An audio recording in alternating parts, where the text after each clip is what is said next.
Hey guys, it's QuickyBaby and welcome back to World of Tanks. This is the first winner of the 200,000 subscribers competition. This is Bakachon, and he's playing in his WZ-132. This is the Tier 8 Chinese light tank.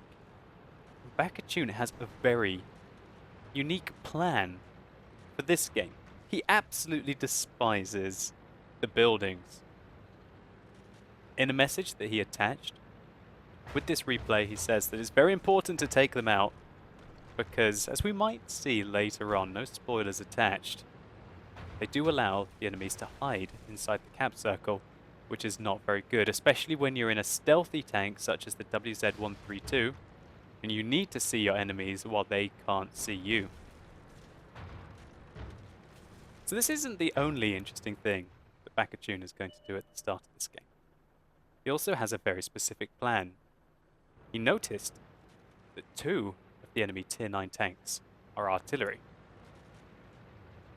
And he's got 2 very important artillery pieces on his own team. So Bakachon's plan is to set up a defense for his artillery, as there are 4 light tanks on the enemy team. He says in his message that his idea was, well, considering that we have 2 extra Tier 9 tanks, they should be able to win the fight as long as we can take out the enemy artillery. Now there will be some issues. Bakachon likes to use auto-aim a lot on his WZ-132.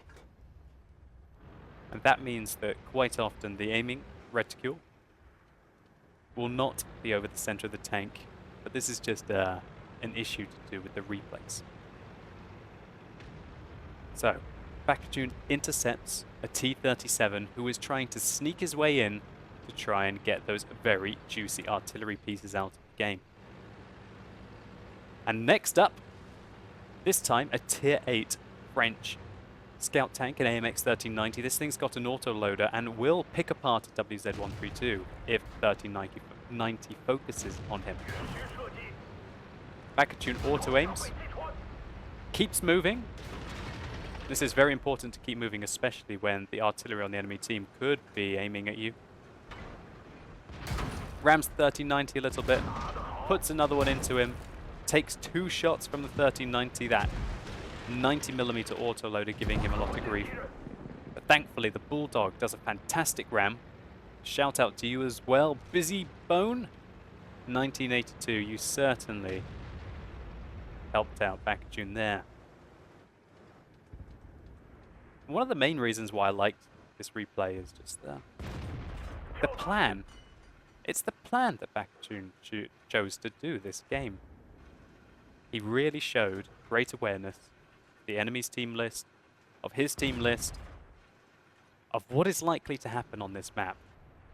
And that is that once you get a light tank around these ridge lines, he's pretty much in. It's like a fox has got into the chicken coop, and he will take out your artillery pieces.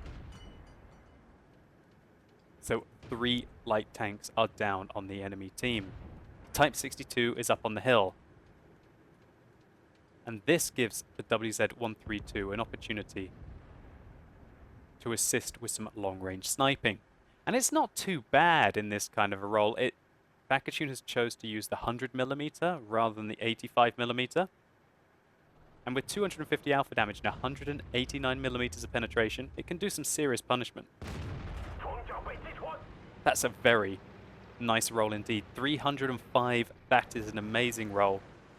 Removing a large slug of the health from the Type 62.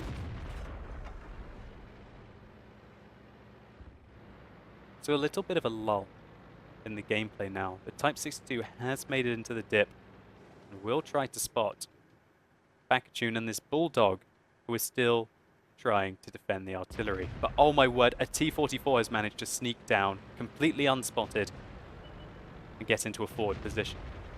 Thankfully the enemy's artillery are now revealed, both of them, and hopefully Bakachon's team can start to work. He saves the Bulldog momentarily before he gets shut down by the IS-3. putting a good hit there into a tier 8 medium tank. This Type 62 is still around, but Bakachon has decided that the pressure is on, so he's firing a few APCR rounds at the IS-3. That one barely misses, and the Type 62 decides that it is his time to attack. Baka auto-aims at him, puts a good first shot in, and tries to evade a shot from the Tier 7 Chinese premium light tank. His artillery pieces still alive. Somehow, a T-95 on his team has managed to make it into the enemy base. He must have literally been driving straight there the whole game. But now he's alone and caught out by Centurion and an E-75. Bakachon finally hunts down and outmaneuvers the Type 62, which was a very important kill. He believes that the IS-3 is still to the east. I think he's still looking at him, and he finally realizes, oh my word, the IS-3 got there.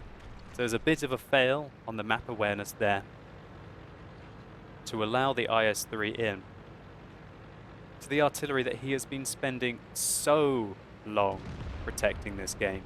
And there goes the first one. The IS-3 rolled really high, 440. Let's take the first artillery piece out.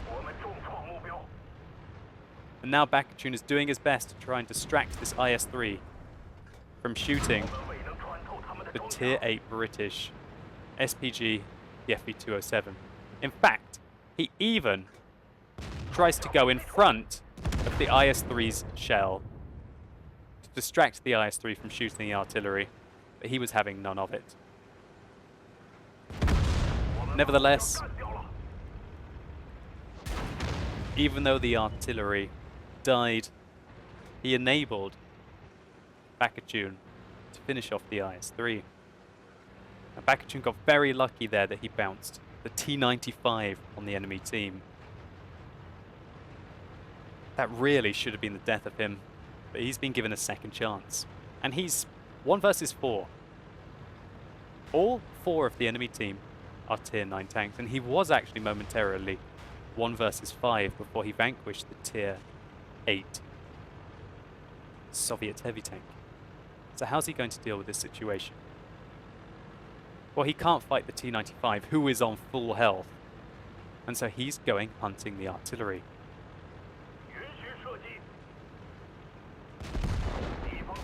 Nice shot on the move there into the GW Tiger, and he narrowly evades the 53-55. Prevents the 53-55 from ramming him, and right now this is just a tasty situation. Lovely. The E-75 appears, however. Bakachon lures a shot down off the ridgeline. Now he's got one. He's going to have at least one shot while the E-75 reloads. And he puts it right up into the lower plate of the E-75. That must have been an APCR round. And yes, it was 244 millimeters of penetration on the 100 millimeter. Okay, I don't think the enemy team were expecting that. This little Tier 8 light tank that I believe was on about 300 hit points has certainly turned this game around with some calculated and aggressive plays. Taking out the 2 Tier 9 enemy artillery and a Tier 9 heavy after the IS-3. But he's still got to deal with the T-95. Tier 9 American tank destroyer, played by a statistically strong player. But Bakachon sneaks in, evades the T-95, and you don't need to be a rocket scientist to figure out what's going to go on from here. I'll speed the replay up a little bit. What a fantastic move at the end by Bakachon, single-handedly winning this game. And this must be a very exasperating moment for the T-95. He knows he's got nothing that he can do. And really, if he wanted to have any chance to win, he would have started to drive straight towards the edge of the map, where he would hopefully be able to turn his tank around to stop the WZ-132 from getting his flank the whole time. And so Bakachon, thank you so much for this replay. I thoroughly enjoyed it because of just your plan. You created a game plan and it was perfect.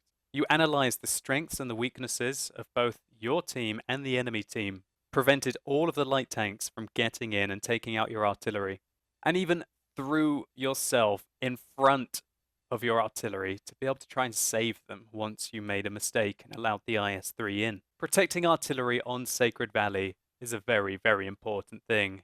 As we've established earlier, the ridge lines around this area make it very easy for light tanks to simply dominate out from this position. And it's also the same case in the other base. If a light tank does manage to make it in, it's very tricky to get to him and dig him out. And so, Bakachon, congratulations to you. You will be receiving 6,000 gold, finishing in 3rd place in this competition. Let's just take a very quick look at the post-game stats. So Bakachon picked up the Defender Medal, High Caliber, in a light tank. That's a great result. The Kolobanov's Medal for standing alone versus 5 enemy tanks, and also a Radley Walters for killing 8 of the enemy team. This replay was from Christmas Day, so I guess this was your present from Santa, right? 5,200 damage is a brilliant result, over 2.5 times what anyone else on his team was able to do. And that was the Batchat, who he valiantly defended for the entire game. So hopefully you guys enjoyed this video. If you did, please consider giving it a like down below. And I have got 2 more amazing replays coming up for you that will be winning a Fury tank, and also the one that you will want to know about, the Type 59. So stay tuned to the channel for those. And if you want to find out more about the WZ-132, the Tier 8 Chinese light tank, then simply click up here and then you can go through to a full tank review on the vehicle. And let me know in the comments down below how you think the WZ-132 holds up, considering that so many Tier 8 light tanks have just been introduced into the game. How do you feel the tank competes directly with the Speer Panzer, with the T-49, with the T-54 lightweight? Do you think this tank is redundant, or do you think it still has a niche and deserves a place in your garage? Anyway guys, as always, thank you so much for watching. You've been epic, and hopefully I'll see you soon.